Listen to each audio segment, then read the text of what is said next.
Hi students, 12th Physics Chapter 1 Electric Charges and Fields Self Evaluation. Some important questions we are going to discuss here. Some short answer question and some numericals. Let us start. First questions are, और ये question वो हैं जो कभी ना कभी board exam में पूछे गए हैं. तो पहला क्वेश्चन, ये पहले जो दो क्वेश्चन हैं ग्राफ्स के हैं, तो ध्यान से देखते हैं. बड़े अच्छे क्वेश्चन हैं और ये बोर्ड एग्जाम में पूछे गए हैं. मैं फिर बता रहा हूँ. तो plot a graph showing the variation of coulomb force F versus 1/r², where r is the distance between the two charges of each pair of charges, 1 microcoulomb, 2 microcoulomb and second pair is 2 microcoulomb minus 3 microcoulomb. Interpret the graph obtained. तो given क्या है यहाँ पे? 2 pair of charges हैं. पहला pair ये रहा, second pair ये रहा, और आपको बनाना है ग्राफ एफ में और 1/r² में. तो आपको रिलेशन पता है, आप पहले देख लीजिए, आपने बार बार ये चीज़ें देखी हैं. Coulomb force between two charges, same nature के अगर चार्जेज होते हैं, आर डिस्टेंस पे रखे होते हैं, तो ये एक दूसरे को रिपेल करते हैं इक्वल और अपोजिट फोर्सेज से, मैग्नीट्यूड में इक्वल. और अगर दोनों चार्जेज अपोजिट नेचर के हैं, एक क्यू है मान लीजिए, Q1 माइनस Q2 है, then they will attract each other with equal and opposite forces. ठीक है, equal in magnitude, opposite in direction. तो ये चीज़ हमने पढ़ी है, तो एग्जीक्यूशन कर लेते हैं. हमें ग्राफ बनाना है एफ और आर, तो 1/r² में. तो रिलेशन क्या है? एफ इज इक्वल टू होता है कि Q1 Q2 upon r². It means the relation of F और 1/r² का अगर आप देखो, दैट इज डायरेक्टली प्रोपोर्शनल है. हम एफ और आर की बात नहीं कर रहे, ध्यान से देखना, हम कर रहे हैं एफ और 1/r² की बात. 1/r². तो इस क्वांटिटी की अगर हम बात करें, ये डायरेक्टली प्रोपोर्शनल है एफ के. अगर कहें r² इनवर्सली प्रोपोर्शनल है, लेकिन 1/r² डायरेक्टली प्रोपोर्शनल है. तो हम 1/r² के साथ ही ग्राफ बना रहे हैं, तो ये वाला ग्राफ आएगा. और ये पहले पेयर ऑफ चार्जेज के लिए.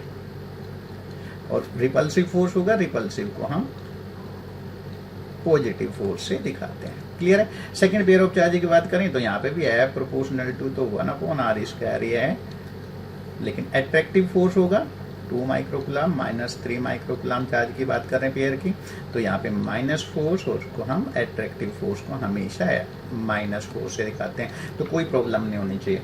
तो यहाँ पे ग्राफ आपने बनाया इस तरह का.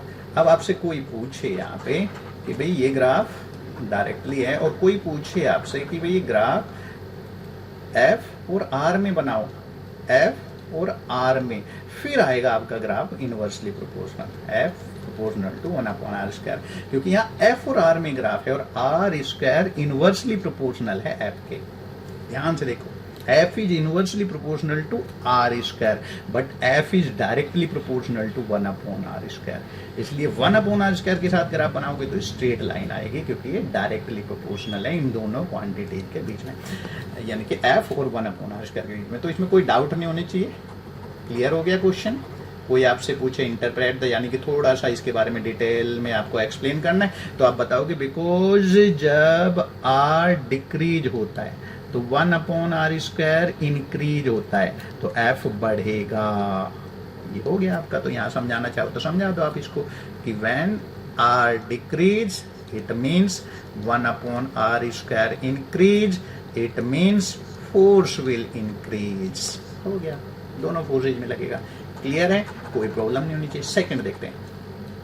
Draw a graph showing the variation of electric field E with R due to a point charge Q. Q charge है, O पॉइंट पे है मान लो, R डिस्टेंस पे एक P पॉइंट है, उसकी वजह से Q चार्ज की वजह से यहाँ पे इलेक्ट्रिक फील्ड आपको निकालना है. तो आपको पता है E, यानी कि we have to draw a graph between E and R. और आपको रिलेशन तो पता है, E इज इक्वल टू होता है K Q अपॉन r². इस बार आपको ग्राफ बनाना है E में और R में. तो आपको पता है E प्रोपोर्शनल होता है 1/r² के, यानी कि E inversely proportional to the square of distance. तो अगर आप ग्राफ E में और R में बना रहे हो, तो इस बार आपका ग्राफ आएगा इनवर्सली प्रोपोर्शनलिटी वाला ग्राफ. ठीक है? तो E प्रोपोर्शनल टू 1/r², इस तरह का ग्राफ आएगा. कोई प्रॉब्लम नहीं होनी चाहिए. बड़ा ध्यान से, कोई यहाँ पे भी कहें था ना, अगर आप यहाँ पे भी आपसे पूछते कि E में और 1/r² में ग्राफ बनाओ, तो 1/r² की अगर मैं बात करूं, 1/r² की अगर बात करूं, तो that is directly proportional to E. तो फिर आपका ग्राफ ये आता, सॉरी स्ट्रेट लाइन, यहाँ थोड़ा सा बना रहा हूँ, ये थोड़ा दोबारा बनाना पड़ेगा, ये वाला ग्राफ आता, ठीक है, ठीक है। लेकिन ये नहीं पूछा है आपसे, ग्राफ ई और आर में पूछा है, तो ई और आर में ग्राफ पूछा है आपसे, तो ऐसा आएगा। क्लियर है, कोई प्रॉब्लम नहीं होनी चाहिए, बड़ा ही क्लियर रिजल्ट है। और ये बोर्ड में क्वेश्चन पूछे गए, ध्यान से देखना, इस तरह के क्वेश्चन आपको करने हैं। अब सेकंड ये क्वेश्चन है इस पेज पे, first define the SI unit of charge, और एसआई यूनिट ऑफ चार्ज का डायरेक्ट क्वेश्चन है, तो थोड़ा हम कूलम्ब फॉर्मूले को यूज करके यहाँ पे इसको डिफाइन कर सकते हैं कि Q1 Q2 upon R square. तो दो चार्जेस आर डिस्टेंस पे हैं एक दूसरे से, आर को ए पॉइंट पे, एक बी पे, यहाँ Q1 चार्ज है, यहाँ Q2 चार्ज है। अगर मैं यहाँ पे Q1 को Q2 को दोनों को 1 कूलम्ब ले लूँ, R को 1 मीटर ले लूँ, तो फोर्स क्या होगा? अगर वैक्यूम में दोनों चार्जेज रखे हैं तो K की वैल्यू 9 × 10⁹ उस हिसाब से फोर्स 9 × 10⁹ न्यूटन। यानी कि दोनों चार्जेज आपने लिए हैं 1 कूलम्ब, बोथ द चार्जेज, और दोनों के बीच का डिस्टेंस रखा है 1 मीटर। तो 1 मीटर रखा तो फोर्स का मैग्नीट्यूड आपने देख लिया कितना आएगा। तो हम इस हिसाब से अगर 1 कूलम्ब को डिफाइन करना चाहें तो क्या आएगा? देयरफॉर डिफाइन कर दीजिए, 1 coulomb is that amount of charge that repels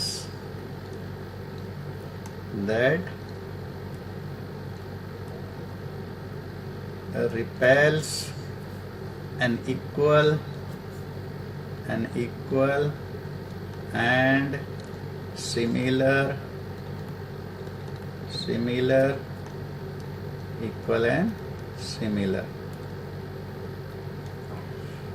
charge with a force of 9 × 10⁹ Newton when placed in vacuum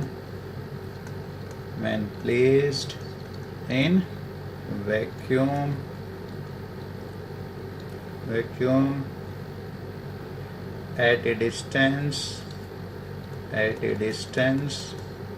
of 1 meter from it। Clear? तो 1 कूलम्ब के दो चार्जेज तभी 1 कूलम्ब के होंगे अगर दोनों के बीच का 1 मीटर का गैप और एक दूसरे को 9 × 10⁹ न्यूटन का फोर्स लगाते हैं। ठीक है, तो इसमें कोई भी प्रॉब्लम नहीं आनी चाहिए, डायरेक्ट क्वेश्चन है, डायरेक्ट डेफिनेशन आ गई, आपको क्लियर हो जाना चाहिए। अब क्वेश्चन है, what is the CGS unit of charge and what is the value of electrostatic force constant in CGS unit of charge। तो CGS यूनिट ऑफ चार्ज ऐसा यूनिट कूलम्ब होती है, लेकिन CGS यूनिट ये तो याद करना पड़ेगा आपको, स्टेट कूलम्ब होता है, स्टेट कूलम्ब।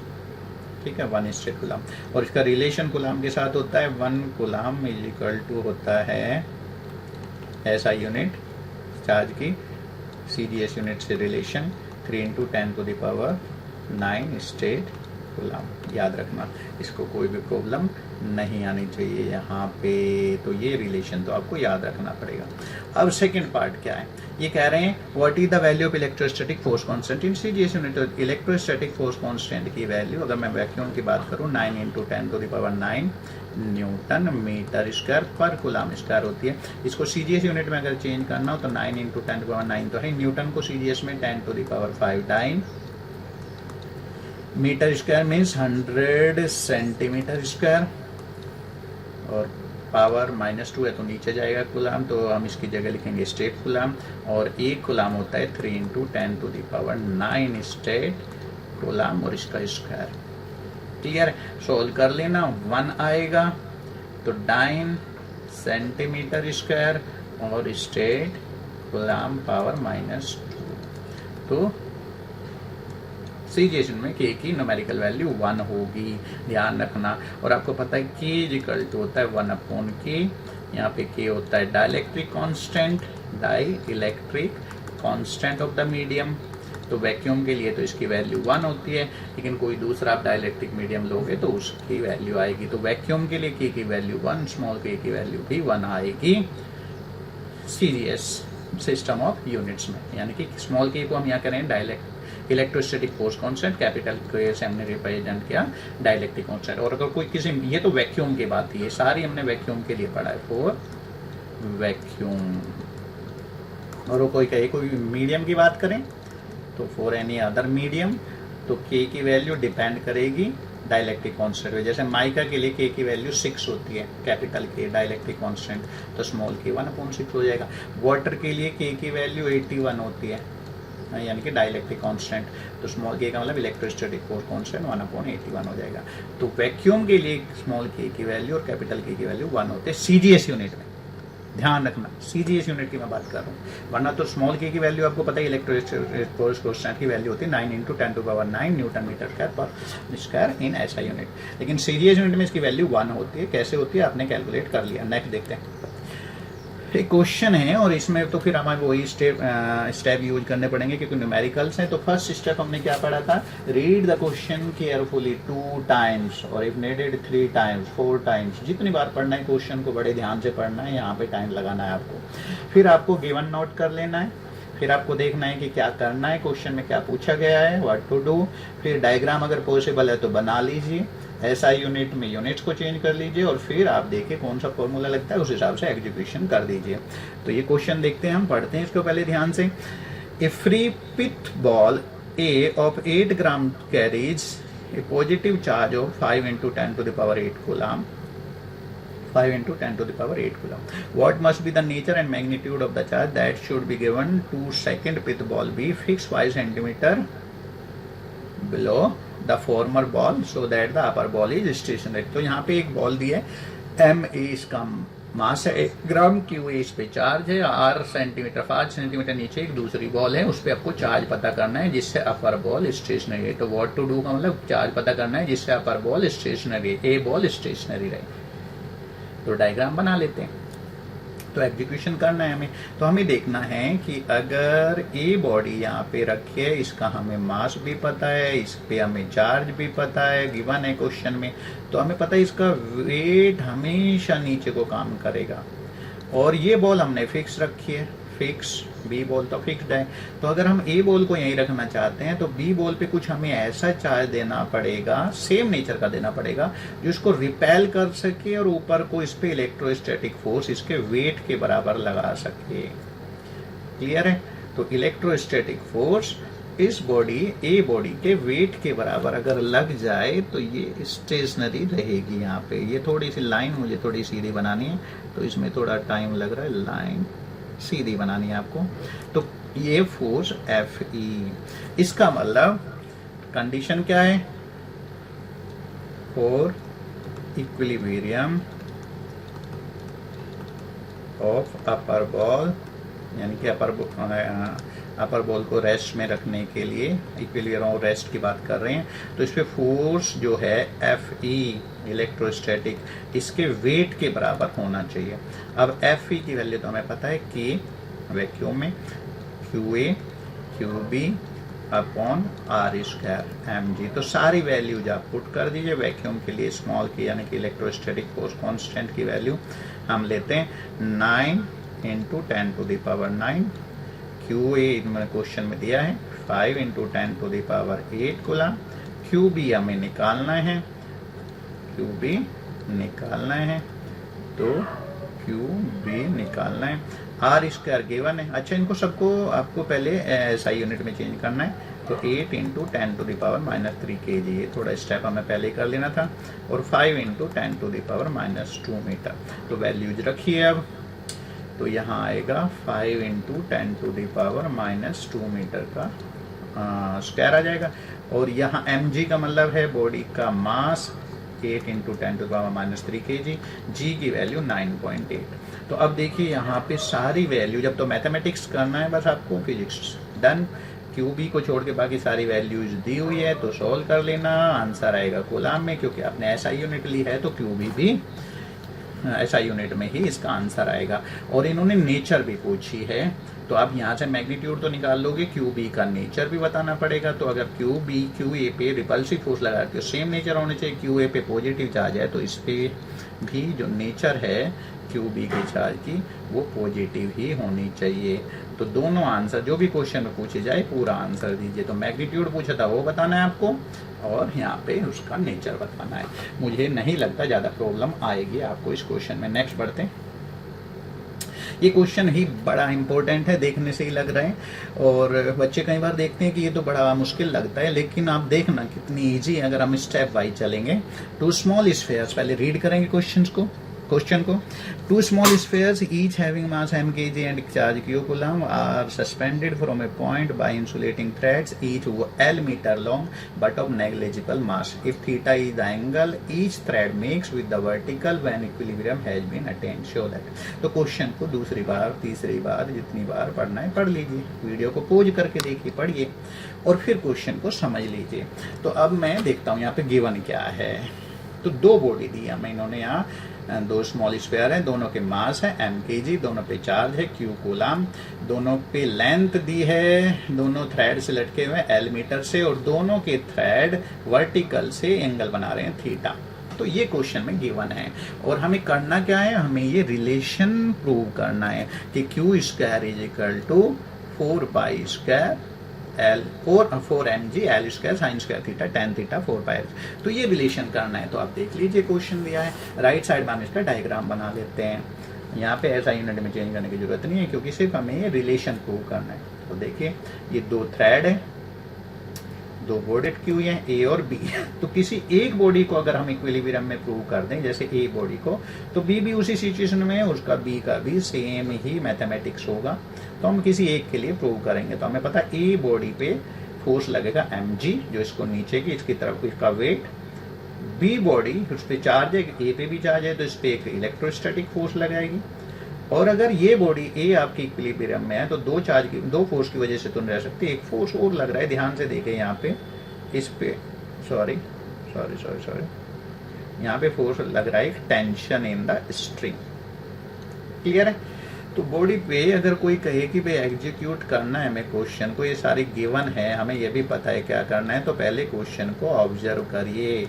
ए बॉडी की बात कर रहे हैं, for body forces on body A, on body A देखते हैं कौन कौन से लग रहे हैं। फर्स्ट, बॉडी का वेट काम कर रहा है डाउनवर्ड डायरेक्शन में, हमेशा करता है वेट, तो किसी भी बॉडी का डाउनवर्ड ही करेगा।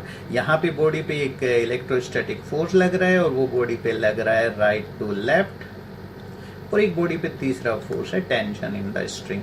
और अगर हम क्वेश्चन करेंगे तो टेंशन देखिए वर्टिकल और हॉरिजॉन्टल दो फोर्स है, तो टेंशन वर्टिकल और हॉरिजॉन्टल के बीच में है, तो हम यहाँ पे टेंशन का कंपोनेंट लेंगे और हम देखते हैं कि टेंशन जो धागा है आपका थ्रेड है वो वर्टिकल से थीटा एंगल बना रहा है, तो ये एंगल भी थीटा होगा।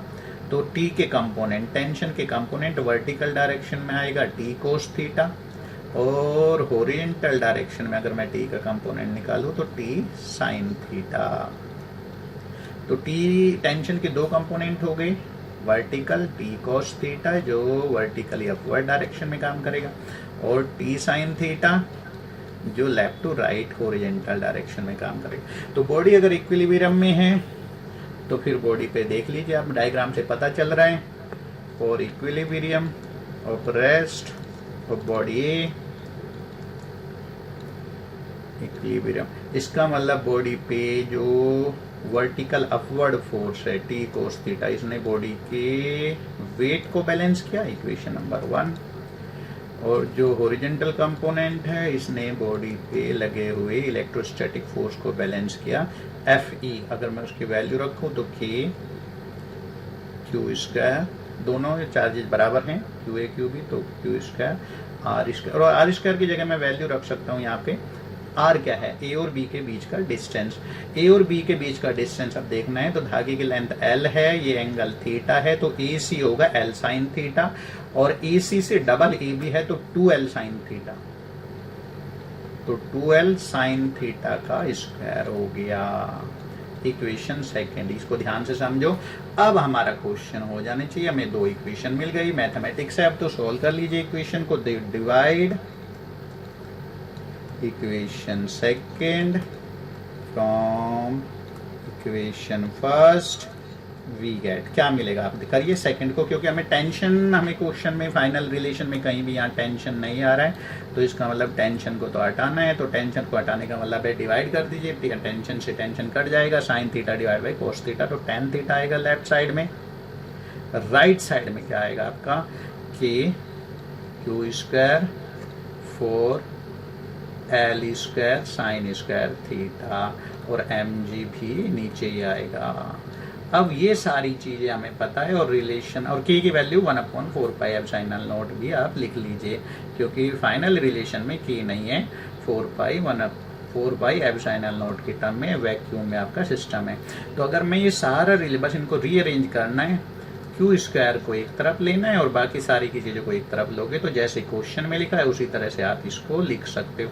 mg 4mg L square sine square theta tan theta 4 pi epsilon not. देखिए क्वेश्चन हो गया इजी। तो देखने में हमें लग रहा था पता नहीं कितना मुश्किल होगा इसको शो करना, इसको प्रूव करना, और आप देखिए यहाँ पे 2 या 3 इक्वेशन, 2 इक्वेशन बनी और फिर उनका सॉल्यूशन आ गया बस। तो क्वेश्चन को हम एक बार पढ़ते हैं ध्यान से। देखिए क्या दिया है, 2 identical charges Q each are kept at a distance r from each other.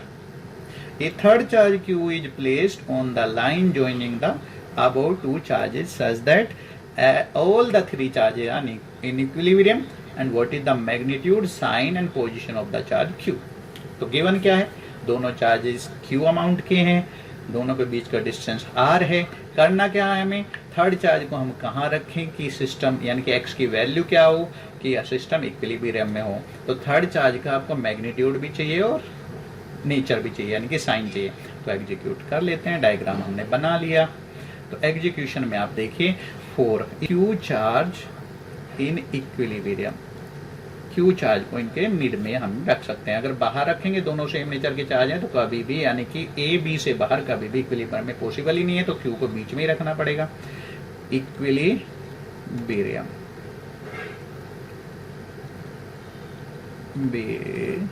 Of Q, तो Q पे लगने वाले दोनों तरफ से फोर्स बराबर होना चाहिए। यानी कि अगर मैं कहूँ C पॉइंट पे ये रखा है चार्ज, तो फोर्स C पॉइंट पे A पॉइंट पे रखे हुए चार्ज की वजह से बराबर होना चाहिए फोर्स C पॉइंट पे B पॉइंट पे रखे हुए चार्ज की वजह से। तो अब तो फॉर्मूला लगाना है K C और A के जो चार्जेज रखे हैं आपके Q और दोनों के बीच का gap x square is equal to ये फोर्स होना चाहिए, गैप का स्क्वायर हो गया, और ये FCB का मतलब C और B पॉइंट पे जो चार्जेज रखे हैं उनके बीच का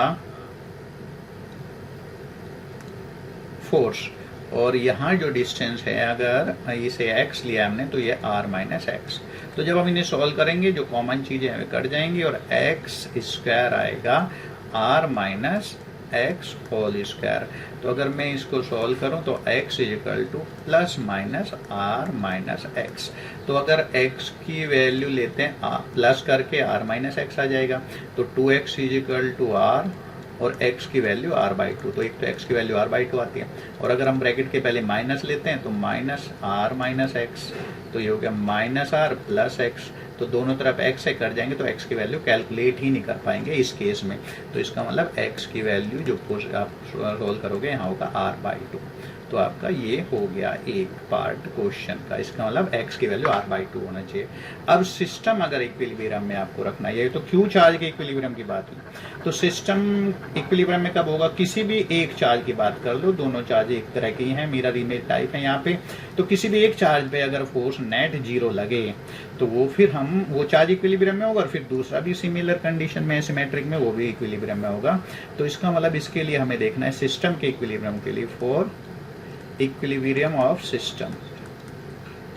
तो A पॉइंट पे रखे हुए चार्ज पे हम देख लेते हैं फोर्स कितना होना चाहिए। तो A पे जो चार्ज है उस पे C पे रखे हुए चार्ज की वजह से, A पे जो चार्ज रखा है उस पे B पॉइंट पे रखे हुए चार्ज की वजह से, दोनों ये जो फोर्सेज है इनका सम 0 होना चाहिए। अब देखो A और C पे कौन कौन से रखे हैं, यहाँ पे K, तो फोर्स लगेगा K Q upon x square, और x की वैल्यू तो r/2 आपने प्रूव की थी, प्लस ए और बी पे जो रखे हैं आपके दोनों चार्जेज क्यू हैं, तो Q square upon R square, और दोनों की वैल्यू तो आएगी 0। तो यहाँ पे हमने दोनों फोर्सेज को एक तरफ रखा है, लेफ्ट साइड में दोनों का सम 0 किया है, क्योंकि यहाँ पे हमें चार्ज की नेचर भी निकालनी है, इसलिए हमने यहाँ पे दोनों चार्जेज पे लगने वाले फोर्स को इस तरह से वेक्टर फॉर्म में एक तरह से करके दोनों का सम 0 होना चाहिए, ठीक है, जिस तरह हम वेक्टर में करते हैं, यानी कि हमें यहाँ डायरेक्शन भी चाहिए, डायरेक्शन का मतलब यहाँ पे चार्ज की नेचर भी चाहिए, तो हम इसे सॉल्व कर लेते हैं। तो जो कॉमन चीजें हैं वे कट जाएंगी, यहाँ पे बचेगा Q और 4 नीचे से आएगा, r/2 स्क्वायर में जो 4 आएगा वो ऊपर आएगा, और यहाँ पे बचेगा कैपिटल Q। तो अगर मैं इसको सोल्व करता हूँ तो Q is equal to, sorry थोड़ा सा यहाँ पे देखना है, 4Q plus capital Q is equal to 0, तो 4Q is equal to minus Q, तो Q इज इक्वल टू आ जाएगा माइनस Q/4। तो आंसर आपका आ गया, और आंसर को ऐसे ही रखना है जैसे क्वेश्चन में पूछा है। तो पॉइंट वाइज दो, उन्होंने पूछा था what is the magnitude of charge, तो Q का मैग्नीट्यूड होगा Q/4। What is the sign of the charge, तो Q होगा नेगेटिव, ठीक है। और फिर पूछा था पोजीशन आपने पहले ही निकाल चुके हैं, x की वैल्यू r/, यानी कि mid point of A B, यानी कि जिन पे चार्ज दोनों चार्ज के बिल्कुल मिड पॉइंट पे। तो हो गया आपका आंसर, क्वेश्चन सॉल्व। चलो ठीक है, तो इस तरह से हमें आप क्वेश्चंस करने हैं और स्टेप्स वाइज करेंगे तो आपको लगेगा क्वेश्चन इतने मुश्किल नहीं होते हैं, और ये वो क्वेश्चंस हैं जो बहुत इंपॉर्टेंट माने जाते हैं, बड़े ध्यान से करना है। आज इतना ही, थैंक यू।